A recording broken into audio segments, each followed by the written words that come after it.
আসসালামু আলাইকুম।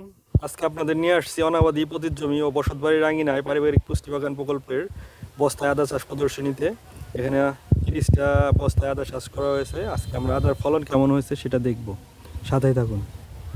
আদা গাছগুলোর বর্তমানে এই অবস্থা, সেই সুবাদে আমরা দেখব। ভাই দেখেন, দুইটা বস্তা ভাঙেন, দেখি যে কী অবস্থা হয়েছে, আদার ফলন কেমন হয়েছে।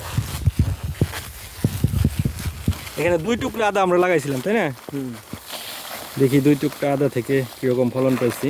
এটা একদম পতিত জায়গা, এখানে কোনো কিছুই হইতো না, পরিত্যক্ত গাছের ছায়াযুক্ত জায়গা।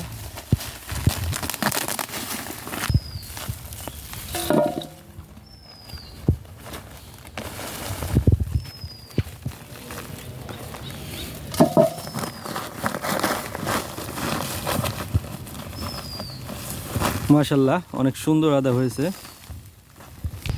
এখানে আমরা 2টা বস্তা থেকে আদা সংগ্রহ করলাম। আদাগুলো আমরা পরিষ্কার করে নিচ্ছি। আমরা এরপরে ওজন দিয়ে দেখব যে কেমন হয়েছে, কতটুকু হয়েছে। এই যে 2 বস্তা থেকে আধা কেজি হয়েছে, আধা কেজি। আরও মাপেন কতটুকু হয় দেখেন।